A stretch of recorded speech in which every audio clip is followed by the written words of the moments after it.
గురించి నీకు తెలుసు కదా. అండ్ నేను ఇప్పటి నుంచి నా ఓన్ ఎక్స్పీరియన్సెస్ నీతో షేర్ చేసుకోవాలనుకుంటున్నా. So let me introduce myself first. My నేమ్తో ఏం అవసరం లేదు కదా. సో నా ఏజ్ వచ్చి 26. I'm from Kurnool. కొంచెం బిలో యావరేజ్ పర్సనాలిటీ, కానీ కొంచెం కోరికలు ఎక్కువ. అలా అని 24 అవర్స్ అదే కామంలోనే ఉన్నాను. బట్ కామం వచ్చినప్పుడు చాలా కొంచెం వైల్డ్గా ఉంటుంది. అలాంటప్పుడు చేయడానికి ఎవరో లేక నా ఎక్స్పీరియన్సెస్ ఇలా నీతో షేర్ చేసుకుంటున్నాను. స్టార్ట్ చేద్దాము. తన నేమ్ హరిత. నేను చేసిన 4th పర్సన్. తన ఏజ్ వచ్చేసి 30. ఇద్దరు పిల్లలు కూడా ఉన్నారు. ఆంటీ అనుకోవచ్చు, బట్ 30 yearsకి ఆంటీ అంటే బాగోదు కదా. ఆంటీ అంటే మినిమం ఒక 40+ ఉండి కొంచెం హాట్గా ఉండాలి. అలా అంటేనే ఆంటీ అనిపిస్తుంది. సర్లే, మీకు ఈ పాటికి అర్థమై ఉండాలి. నేను తనకంటే కొంచెం చిన్న, అంటే తను నాకంటే పెద్దది. సో ఎలా స్టార్ట్ అయింది అంటే 3 years బ్యాక్ నాకు ఇన్స్టాగ్రామ్లో ఒక మీమ్ పేజ్ ఉండేది.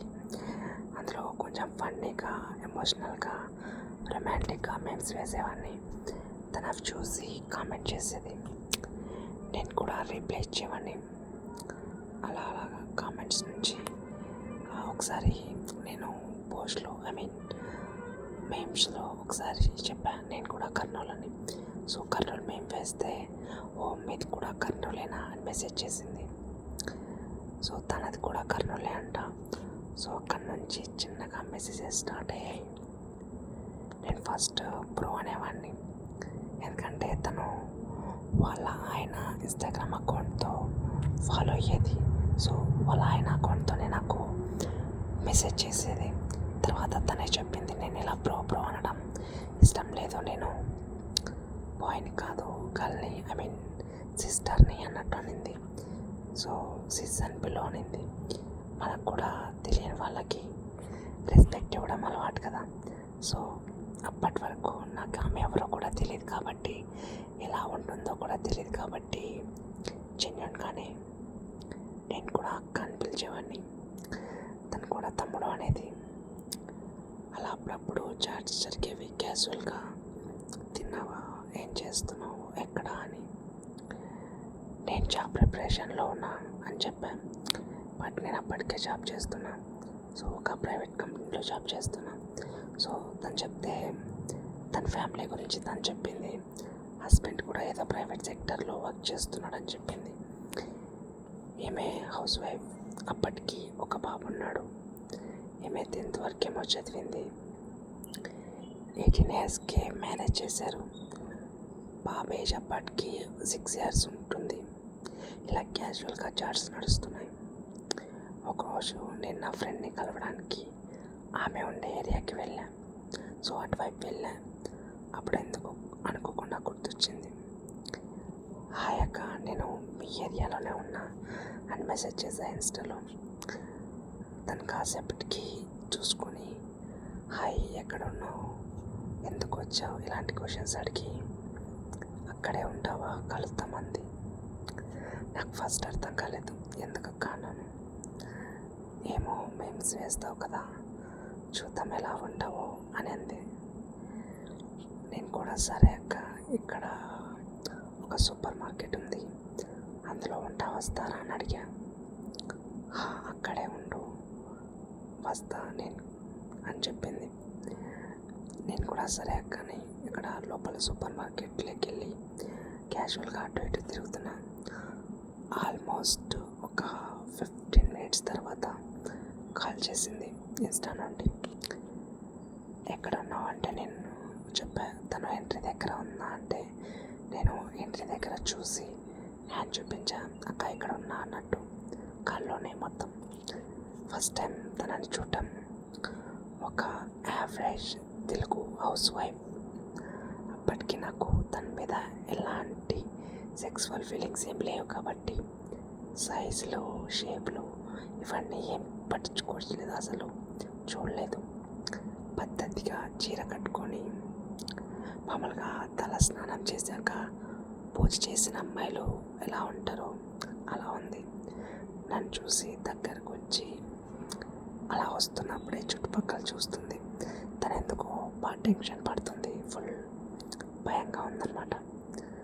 దగ్గరకు వచ్చి ఎలా ఉన్నావు, బాగున్నావా, అది ఇది అని ఏదేదో క్యాజువల్గా మాట్లాడుతుంది. తర్వాత ఇలా నిలబడుతూ మాట్లాడితే బాగోదు, నడుస్తూ మాట్లాడదాం అని అలా క్యాజువల్గా నడుస్తూ మాట్లాడుతుంటే నాకు దగ్గరలో అంటే అలా నడుస్తున్నప్పుడు చాక్లెట్స్, ఐస్ క్రీమ్ అండ్ కొన్ని డేట్స్ కూడా కొనిచ్చింది.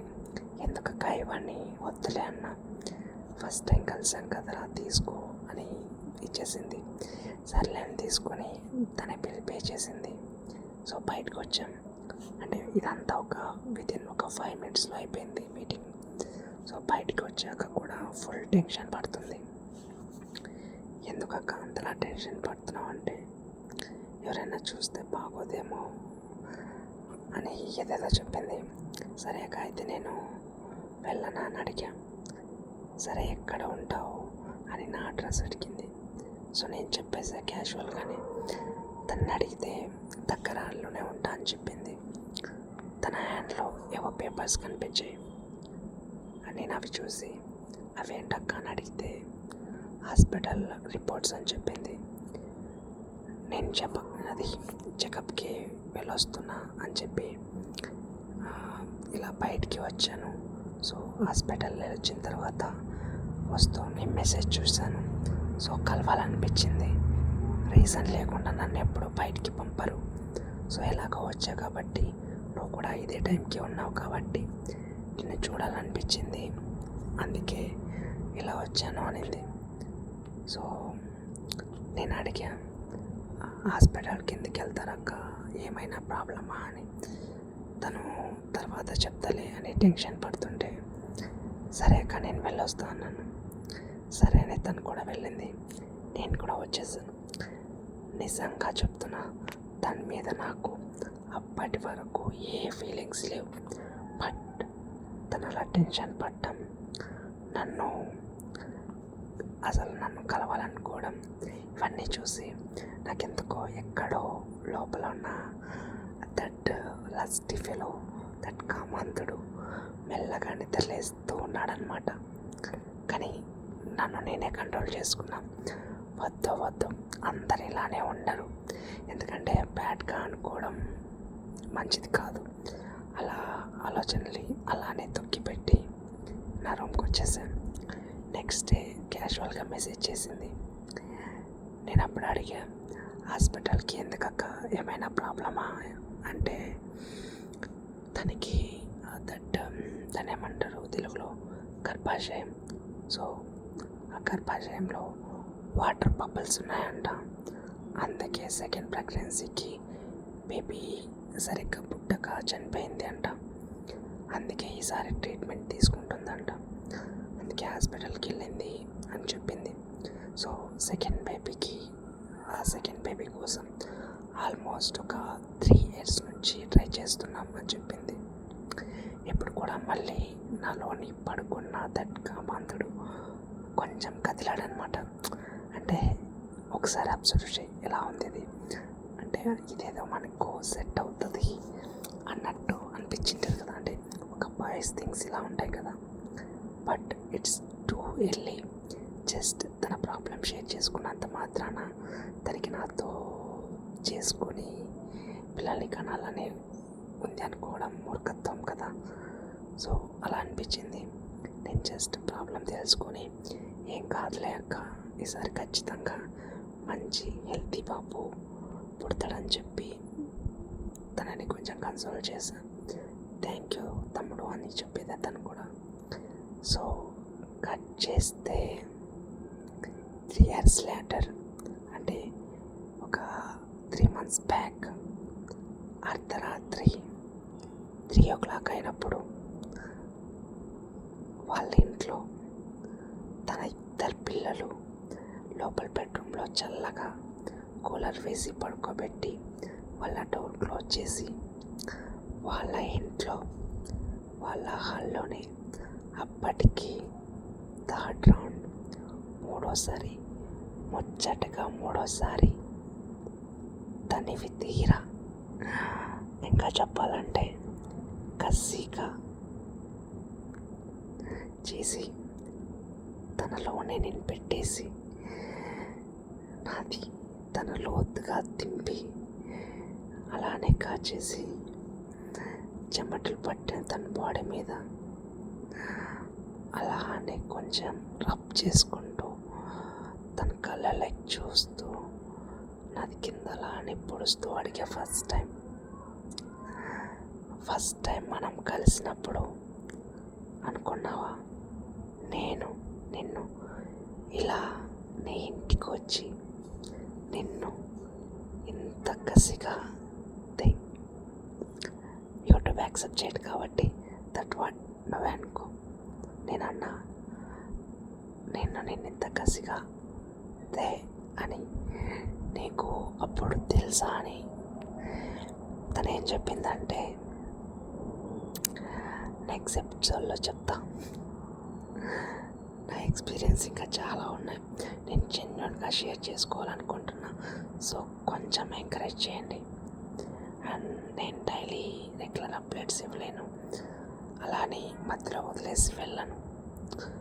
బాగా మూడ్ వచ్చినప్పుడు కసిగా నా స్టోరీ చెప్పడానికి వస్తా. అప్పటి వరకు టేక్ కేర్, టాటా. ఏమైనా అనిపిస్తే కామెంట్ చేయి, లేదంటే ఇన్స్టాగ్రామ్లో కూడా మెసేజ్ చేయొచ్చు.